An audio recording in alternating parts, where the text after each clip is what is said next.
One theme that has sort of run through many of the sessions that I've attended has to do with funding and resources. There are many CLAC programs in the past that have been funded by various grants, and a question that keeps coming up is, can we do this without a grant? Do we need a major grant? Or things like, you large universities, you have all the fun, you have all the resources, but what can we do? So what I'd like you to notice is that in the various presentations that you have heard here, not all of them have been funded with big funding. A surprising number of the projects, in fact, that have been reported here were bottom-up and local. And I just want to stress bottom-up and local, and as we said in our last session, the power of one. One really committed, enthusiastic faculty person can work wonders if they network.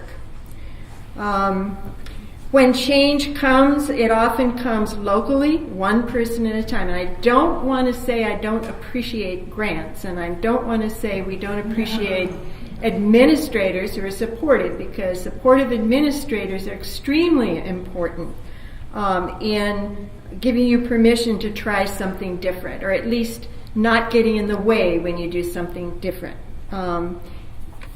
Our last plenary is a group of women who I think of, 3 women who are doing some very exciting things in CBI and CLAC on a shoestring budget, in a bottom-up, local way, networking with faculty across disciplines.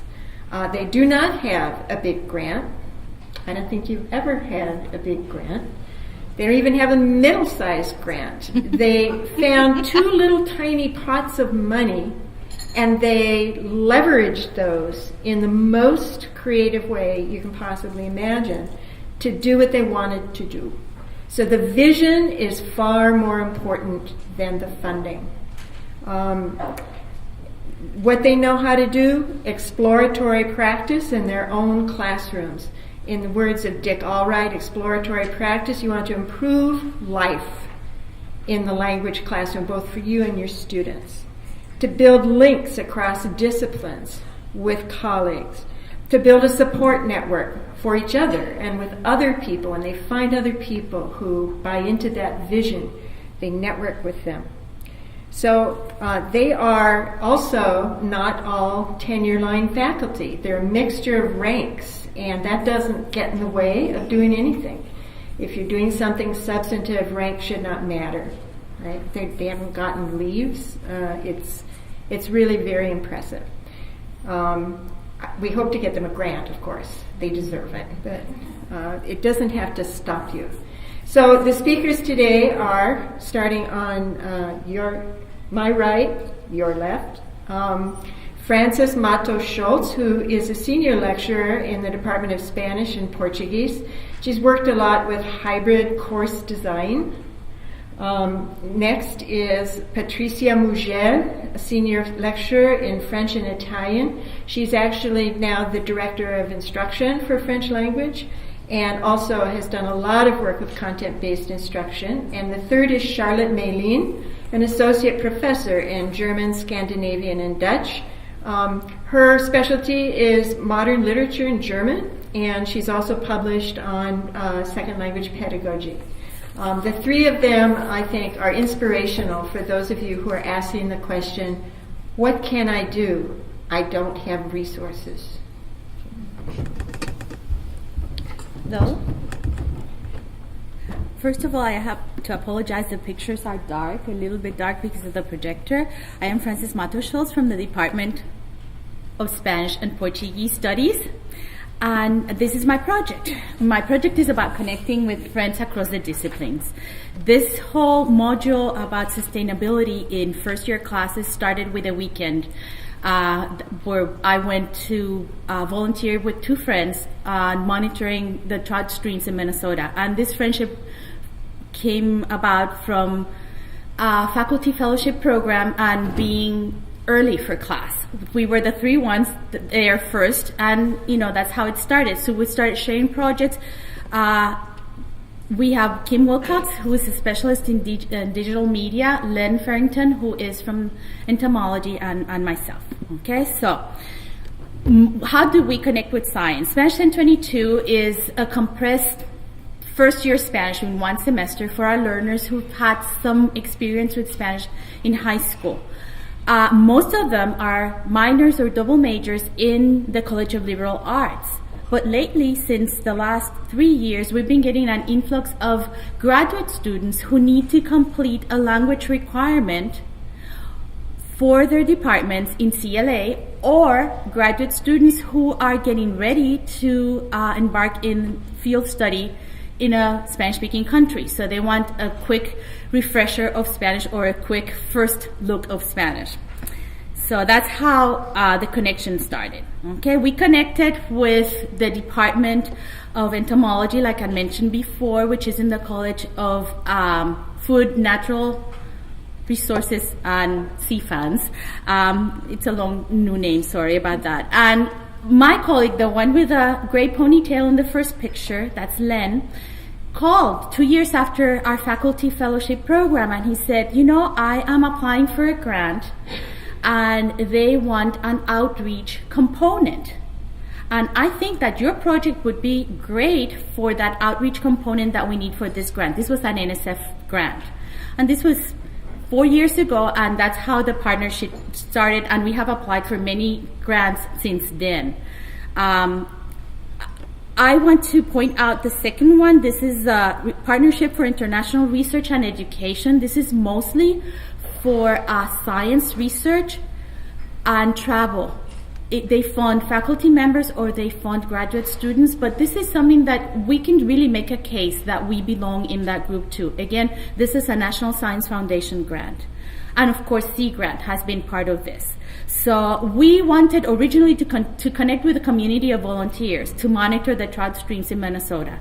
And they needed connections to the Hmong community and the Hispanic community in Minnesota, because they make up a large group of people that fish in our streets. So they needed some documentation in Spanish. And it started with just translating the guide. And then we decided, you know what, we can bring this into our classrooms. And Len, coming from a smaller department, said, you know what, it would be a great opportunity for us to connect with your learners and establish this connection. For the language learners, it's exposure to new content in a real life setting and within a full integrated module. So the instructors do not really need to become experts in the area. The students can work on this independently and, you know, become engaged with something new. And for the scientists, it gave them access to a new population, like Len calls it, an in-reach project, connect with communities of speakers and expand their research areas and opportunities. So we started with a brochure to introduce the trout monitoring to the Hispanic community in Minnesota, and also for the immersion schools. And this is how it started. ¿Qué es la trucha? Okay, what is a trout, right? Then we thought, you know, this is perfect for our classroom. We already developed all this material. Let's put it in a module that I had already developed. So we call it tertulias. And tertulias is, for those of you who speak Spanish, is just a gathering of friends to talk about things, basically to solve the world and find the meaning of life. And since I am from Puerto Rico, this is a picture of people having a tertulia on the beach, okay? So they start with that and they ask them, ¿Dónde irías tú para una tertulia? Where would you go for a tertulia? Are there any in your university communities? So that brings them to their world, and from there we expand to the new possibilities, right? So this tertulia is called The City and the Environment. And the first question is, how do you characterize your relationship with the environment? Solidaria, and this is a Spanish lesson, sorry. Solidaria, ocasional, o indiferente. I'm sure you can figure out what that means, right? And they have to write a brief paragraph, just a few sentences, describing their relationship with the environment. And we have received beautiful essays about how they connect with the environment. Things that they even surprise the learners. And then for exploration, they go from their own personal setting to Minnesota.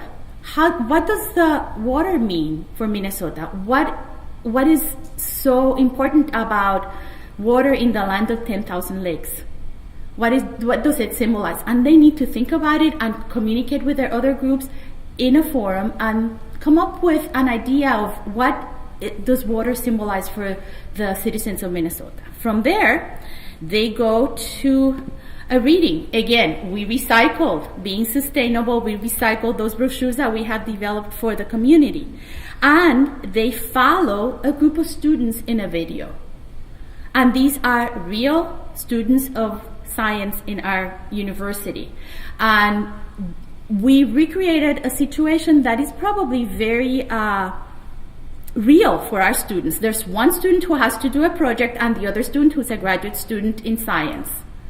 And they talk about fishing and about the trout streams, and they talk about what happens to the trout during winter. And she says, you know what, I have a project that I have to do for my ecology class. Maybe we can connect and talk about this. And while they are going over the video, that's a language component, they also have the support of the reading material from the brochure, right? And this is accompanied by an activity. To complete the module, the students go to the component that brings them back to the purpose of the learning exchange, sustainability and culture. And they need to explore, they need to reach out to the communities where Spanish is spoken. And they need to go into the exploration and expansion stage of the module. And they need to explore on their own or with a group how others, meaning in the Spanish-speaking world, express their concern and awareness for the environment. And they need to go out and do some research. And they have been creating a pool of links for other classes. And they have been connecting with students in CFANS that are interested in this project. We have a graduate student who has become a student of our department. She's been taking a few classes so she can follow up on this. And we have an undergraduate student who is doing her capstone project for the Honors College using the data that we collected from this adventure. So this is one example. This is a reserve in a community in Puerto Rico. Next steps. Well, I would like to expand this to what happens after the class is over. And I would like to connect my learners, Len's learners, his graduate students, the undergraduate students, with a real life project where they need to use Spanish. And we have a lot of exchange programs with the universities that have projects, community citizen involvement projects or research projects involving the environment, where you would need to use Spanish without having to be a scientist. And I think that this would be a perfect opportunity to be able to connect with these institutions outside of the United States, where students go to do whatever they do when they do an exchange project. I hope it has to do with learning. And they can connect with either a volunteer project or with a research project going on. So the scientists in our St. Paul campus will have the opportunity to connect with graduate students there. And definitely it will provide their graduate students and the graduate students in the exchange institution the opportunity for mentoring. Hopefully mentor the students that are working here in our classes with that project. So how about opportunities for you? Well, there's a lot to be found in sustainability in government, because a lot of the Latin American countries right now are very involved with sustainability. And there's Congreso Iberoamericano de Municipios that took place in Panama last year, and all these cities went out to create projects for the environment to protect their cities. There's projects in historical sustainability. We have projects in architecture, in history, in engineering. And right now we have one with a professor in architecture about sustainability in city design. And green monuments. All the monuments are going back to the origin, and they're reinstituting the cisterns to flush the toilets and things like that. Lots of projects in Haiti, that's French, not Spanish, but also related to that. Citizen groups that need volunteers and are developing wonderful projects, and definitely sustainability in tourism and tourist groups. The graduate student that started the project with me is working right now on developing a guide for tourists in Costa Rica that would like to explore the insect life in the water while they're having a good time. So that's it, and thank you very much.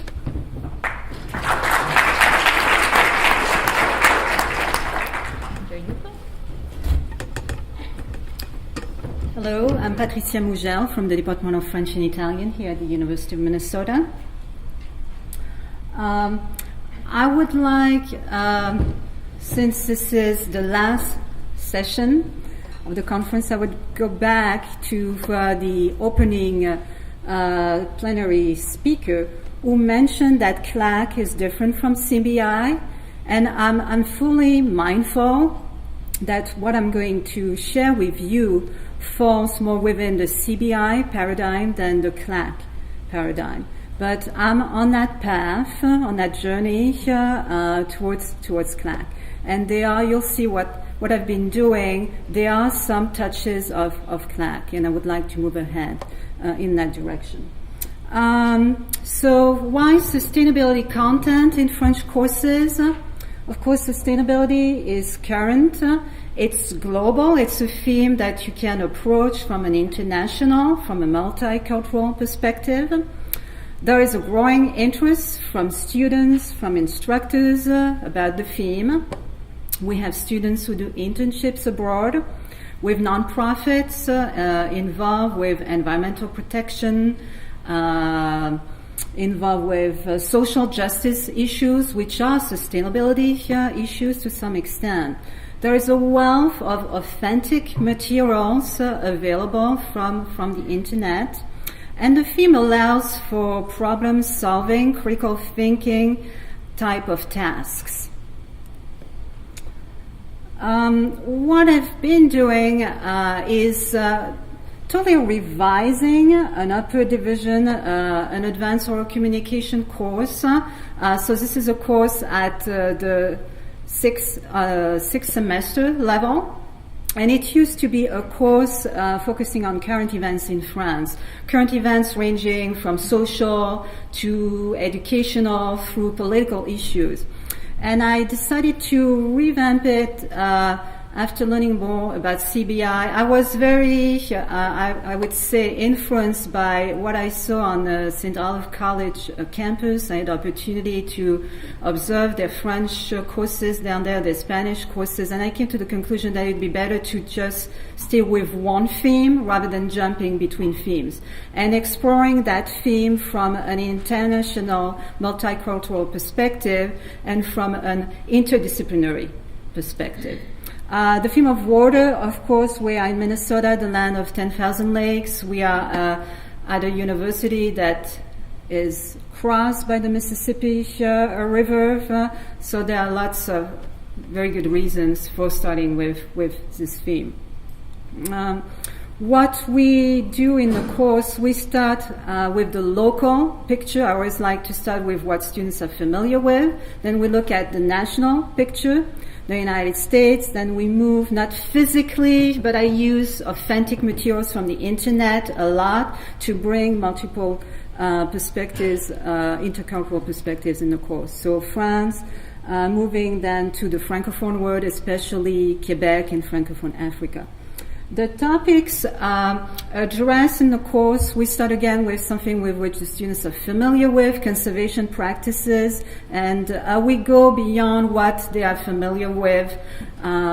They've all heard that they should take shorter showers, not leave the water running, but we bring it to a higher level of cognitive development. We talk about virtual water, the type of water that is in your food, in the clothes that you wear, in the electronic products that you use on a daily basis, and we calculate our water footprint, which is a huge eye-opener for the students.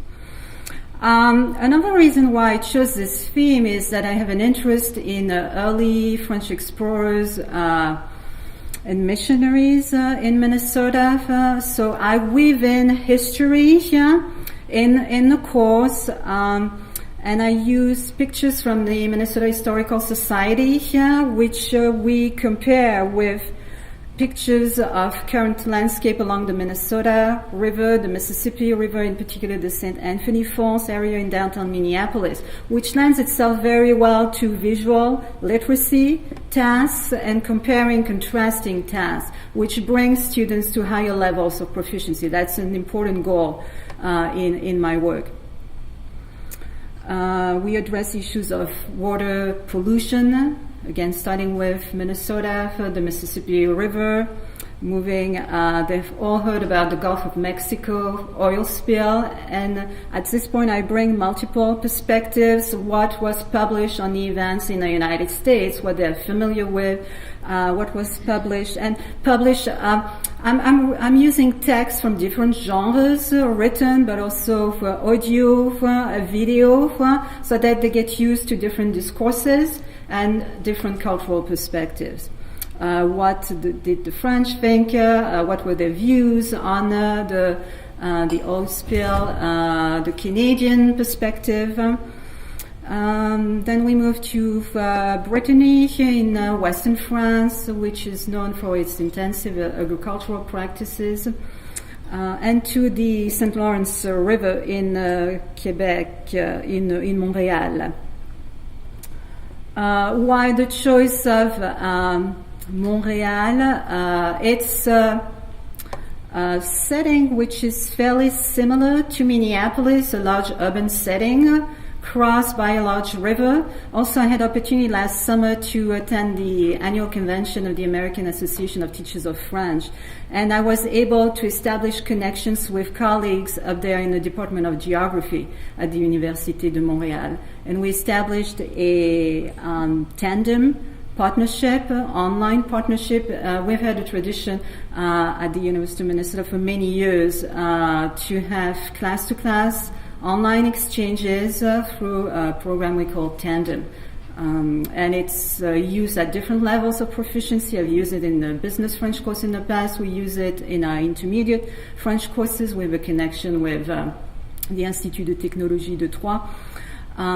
So for the students, we're Skyping 3 to 5 times during the semester, discussing issues addressed in the curriculum.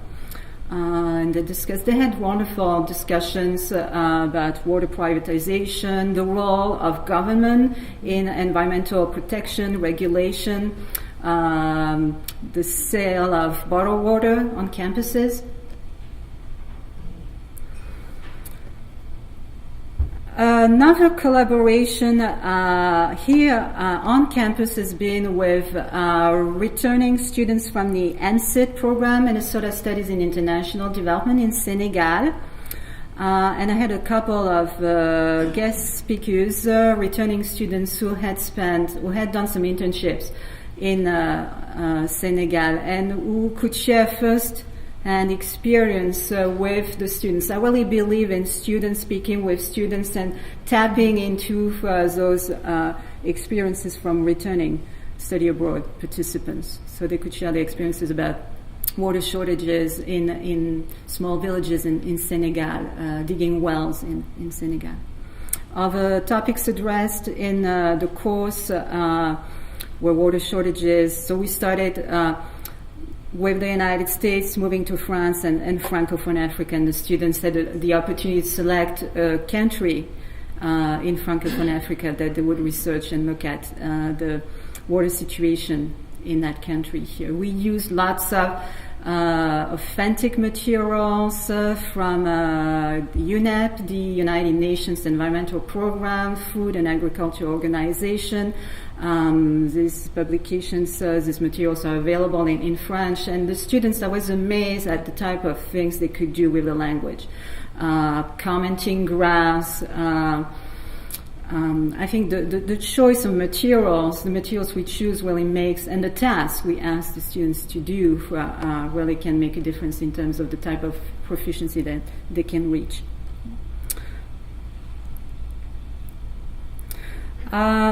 Another curricula experience is with the business French course, which I teach in the spring, and it's again a course at the 6th semester level, and I didn't revamp this course totally, but I infused sustainability content in the course.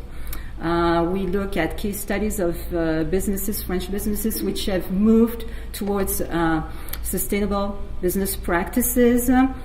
I was trying to infusing sustainability content in this course just a year ago, and the materials were not that available on the internet, but really the availability has really mushroomed over the past year, I would say. Most company websites now have a module on sustainability, how they address sustainability for their business. I bring in experts, points of views on sustainability from business, marketing experts, science experts, economic experts. So again, to bring the multiple perspectives. The Ministère de l'Écologie et du Développement Durable, I'm sure I can teach a little French today. I was just missing it. The French Ministry of Ecology and Sustainable Development, a couple of years ago, initiated a contest, a video contest, where businessmen and women who have innovated in their business practices along the lines of sustainability, so addressing the various pillars of sustainability, the environmental, the economic, and the social aspect, demonstrate, show their products. And it's a source of, it's kind of a stepping stone for a project that I ask my students to be involved with. Typically, I ask the students to develop a marketing plan, and this year I asked them to consider sustainability from the beginning, from the cradle to the grave, from the resources they're going to use to produce the product to recycling opportunities, end of life of the product. And this marketing project, there will be presenting in class. It's a process approach. They will receive feedback, and we have already been giving them some feedback on the projects. They do a video version of it, and they will have opportunity here to participate in a contest, in a digital media contest, which will take place at the middle April on the St. Paul campus, where the sustainability minor program is located, and the Institute on the Environment. It's called Language, Environment, Media. And again, we started, it's funded through the Institute on the Environment, small money here, but again, with little, you can start something that you don't know where it's going to take you. Collaboration with other programs, I'm inviting native guest speakers, French students who are enrolled in an MBA program here on campus, to come to class and share their insights about sustainability, green jobs in France. Why are the French so interested in sustainable development? And again, I'm French, but I like to have multiple perspectives, and I think it's also very empowering for the international students to get a chance to share their cultural insights. Through connection with the local chapter of the Minnesota French American Chamber of Commerce, I connected with a colleague with a project manager for sustainable development at a large company who is going to come after the break to talk about sustainability and business. This is at the upper division level, and just a couple of words about we can integrate such content even at the lower division level, as Francis has shown. Just looking at your table of content in any textbook, at the beginning level you have units on food, on geography, often on the environment. And I was very, again, inspired by what colleagues at St. Olive are doing, and I use pictures as a basis for discussing what the students actually know about the topic. So I think I'm going to end here to leave enough time for Charlotte to share a project. Thank you.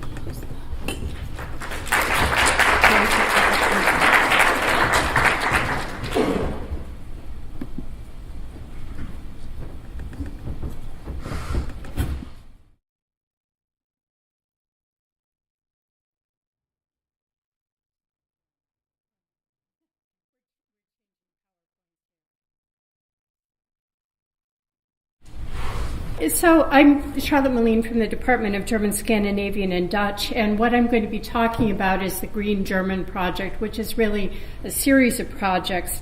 And I want to talk in particular about some of the systematic changes that can be made with small interventions. So I could easily think of a number of subtitles for this project. One might be "A Funny Thing Happened on the Way to Nature Poetry," which would explain how someone trained as a literary scholar became involved in teaching courses that bridged on science. Another subtitle might be "Cultures and Languages Across the Curriculum," why linking the humanities with other disciplines is or has to be a two-way street, to highlight the importance of non-traditional partnerships and networking that are needed to grow such initiatives. A third possibility for a subtitle would be "The Tipping Point or Turning Cutting-Edge Ideas into Curricular Momentum," which would point to the ways that we need to think about having a broader curricular impact. What I want to do is to touch briefly on all three of these areas in describing the Green German Project and to perhaps draw some conclusions from you. Broadly, the Green German Project is shorthand for a series of initiatives that was set in motion 3 years ago when I idealistically began to think about the connections between German and environmental or sustainability studies. Like all good ideas, it has benefited from the support, collaboration, and encouragement from many people. And I'd like to publicly thank my collaborators in my department, Adam Oberland and Beth Kautz, who presented with me yesterday more extensively on this topic. Elements of this project and for connecting creating the Green German Project can be seen at our website, which I'll show you in a minute. And you can go in there and see the structure that we've developed for creating a curriculum, which is really simply a template. It's not a book. It's not an absolute program. It's the beginning point for anyone else who would want to do this kind of development. I am well aware of the fact that the institutional conditions here at the University of Minnesota are very different from those at other institutions. I went to Michigan, that's just live here. But we won't mention that. Okay. The project is on a fast track, but the work is very much in progress. For years, I had been puzzled about the fact that very few colleagues in German seem to be giving any real attention to environmental studies and sustainability studies. It felt to me like there should be a natural connection. And so let me go to some of the reasons why I started thinking about this. Most of our majors in the Department of German, Scandinavian, and Dutch, in German and also in other languages, end up being double majors. And their double majors are with sustainability studies related areas. So global studies, journalism, biological sciences of various kinds. This was increasingly the case as we were perceiving it in checking the enrollments. I was also keenly aware of the fact that the DAAD, the German Academic Exchange, is having a number of fellowships that apply to undergraduate students, that our undergraduates would be well positioned to apply for if they had more study in this area. And so it seemed to me that in this post-undergraduate phase, in the pre-professional, early professional stage, that there would be opportunities for the students that I could help to create. Now, we've talked about the differences between CLAC and content-based instruction, but one of the things that I was aware of as a literary scholar was the fact that we were not using the rich resources of content-based instruction principles in our courses as much as we could, and that this would be a way to advance the agenda. So additionally, the Center for Advanced Research on Language Acquisition, CARLA, put out a call for proposals for Title VI funding back in the days when there was still Title VI funding. And I put in a request for the funding to fund a summer project whereby a graduate student would work to develop some materials which would be located at a website. And our idea was that these materials would come in at the intermediate to advanced level of language proficiency for students, and that students and their teachers could use these materials in whatever way they chose to use them. Meanwhile, I also promised as part of this grant application that I would be teaching courses at the advanced level, which is where Title VI funding is appropriate, to use the materials and to push the students up to higher levels of achievement. Fortunately, we were funded. It was a small amount of money, but I had a terrific graduate student who could work on this project, and he was able to do an enormous amount of work last summer. About the time that I applied for this grant, an undergraduate student who was a German major and sustainability studies minor also cropped up in the department, and he was interested in doing an undergraduate research opportunity program partnership with someone. And I said, why not with me?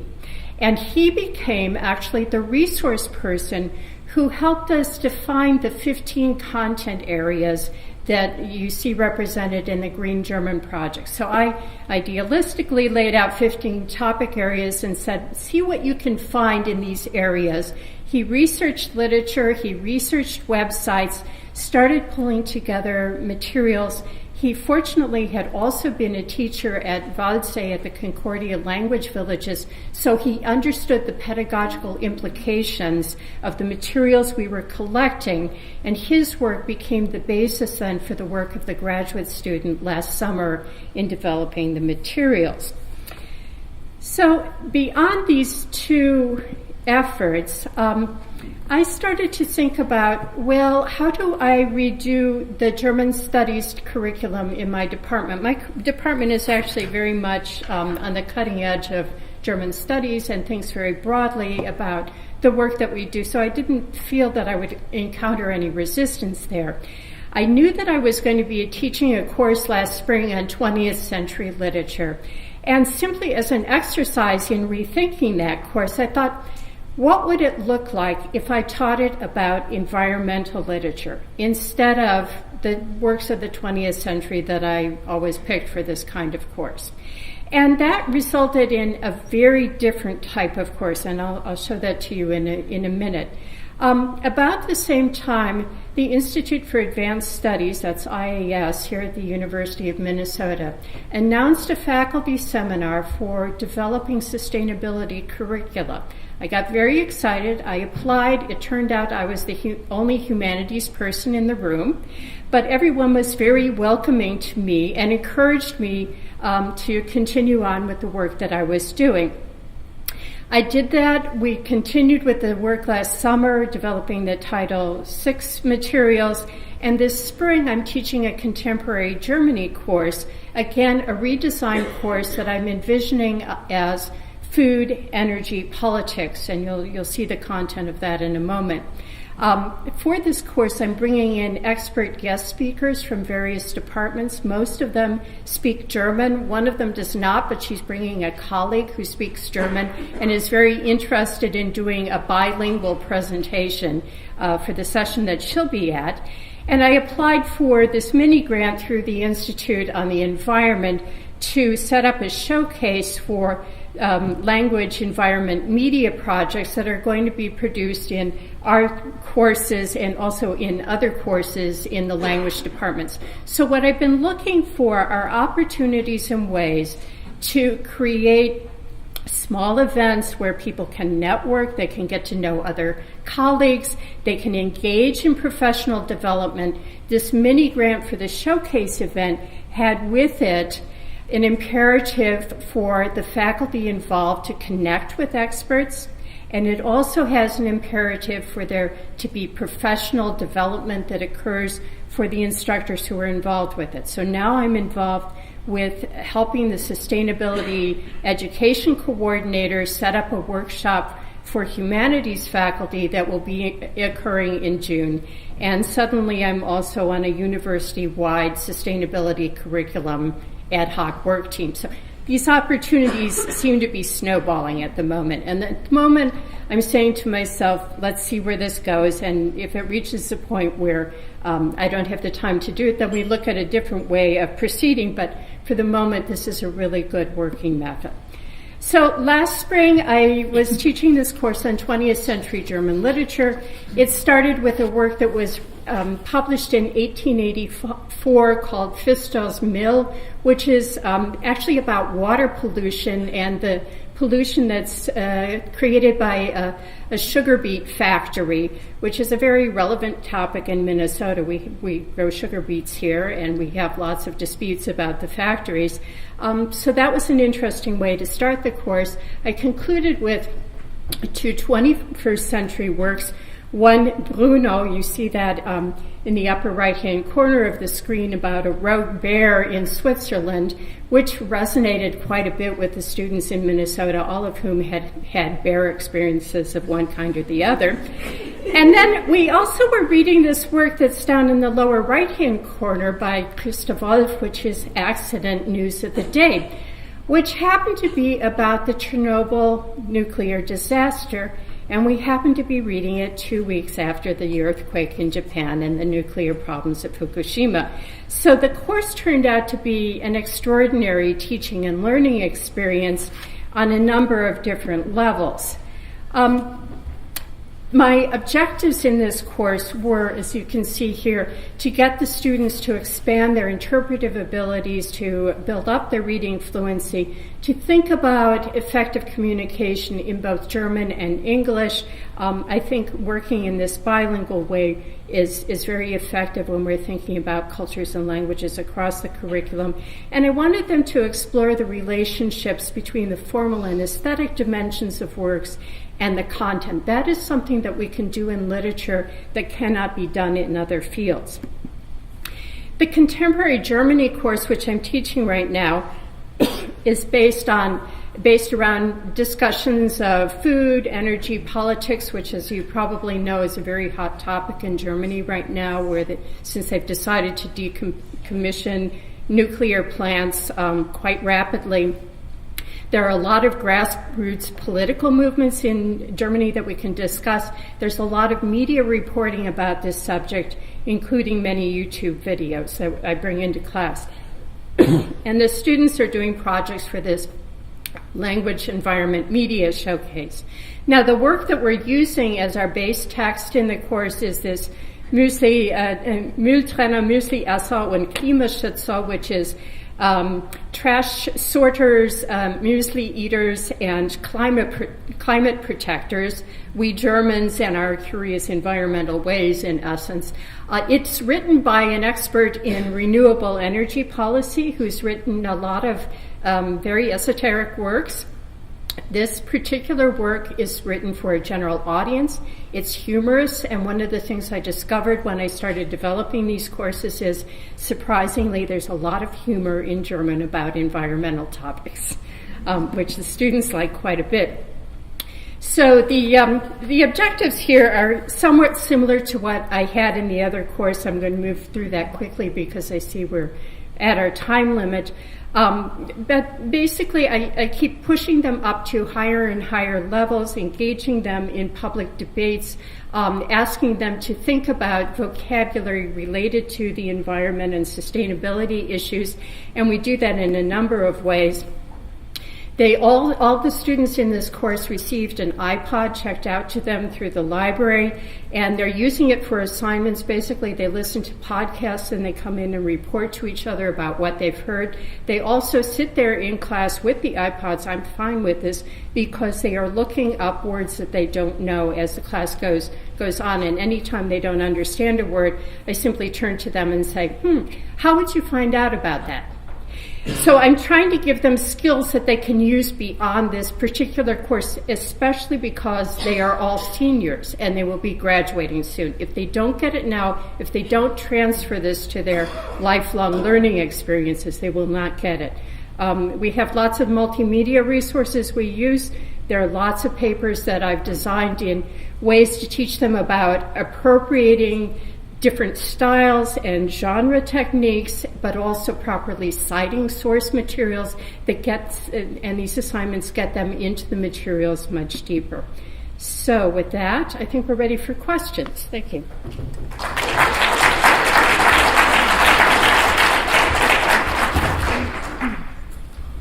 I suggest you just raise your hands and we'll let them call on you. You have questions or comments?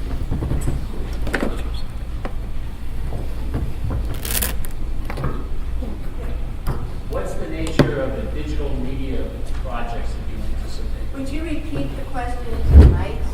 What is the nature of the digital media project in which we are involved? That you anticipate. And the last speaker was talking about the projects. What do you expect?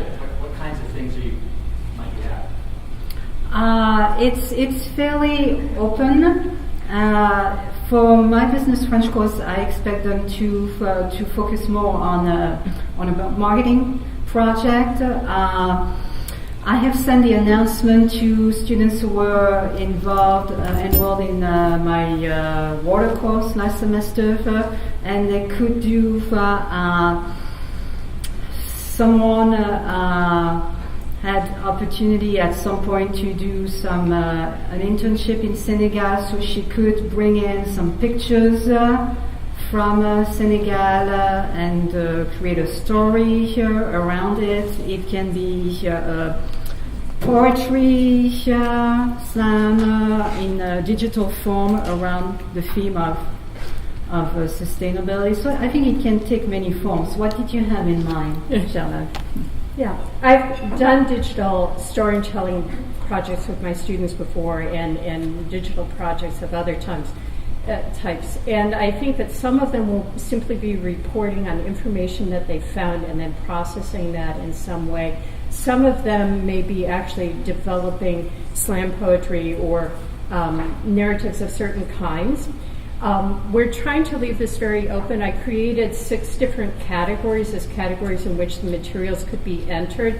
2 of them are at the lower levels, 2 of them are at the upper levels. There's one that's a research-based category, so I think probably Patricia's students would enter that. There's another category that's going to be a creative category, so that would encourage slam poetry. One of the models that I had in mind is Stanford for many years has been running slam poetry contests for the foreign languages, very successful events, and I thought, well, what would it look like if we got this started, if we had the languages involved, if we also had some judges for this particular showcase contest coming from other disciplines, and so that's the direction we're heading. We don't know. It will be interesting.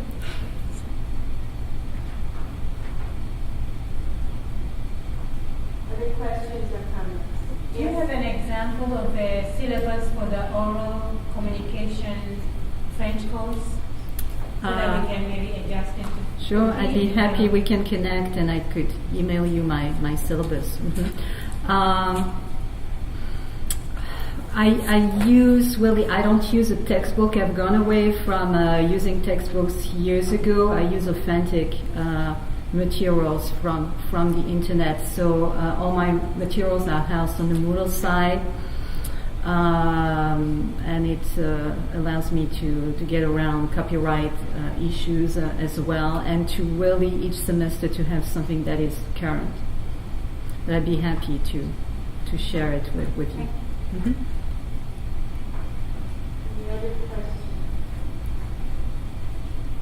Can you talk a little bit more about the ways you've benefited from collaborating with faculty in other departments? Repeat the question. Yeah, so the question is how we've benefited from collaborating with faculty in other departments, and I'll say a few things and then turn it over to Francis, I think. For me, it's been really good because I've located colleagues in other departments, Department of Ecology, for example, Department of Architecture, a Green Party member who happens to be a graduate student in a college different than mine. And these are people who can speak German. They can come into my course and be experts. They are interested in what I'm doing because they also see professional trajectories that their students are taking that might be useful for our students. I know that we have students who have gone to Berlin, been cited had internships in Berlin environmental think tanks. One in particular has come back now and is now a law student, and there's a very active group in the law school that's thinking about environmental policy. So I think there are multiple loops that we can start working. And as I said, this is a work in progress. Patricia was saying cradle to grave design. In German, people talk about cradle to cradle. The cradle to cradle idea is that you create something, you recycle it through, which is what I'm trying to do with the curriculum too. And then at the end point, you're really at the starting point again. So you keep building upon this to make it go even farther. Francis. For me, has been basically access to people with common interests. Obviously, trout monitoring is not number one priority in my department. And these other department has more resources than mine in that end. So it has given me access to the time of a graduate student and an undergraduate student, and to create opportunities for my own learners in terms of community service and access to content experts.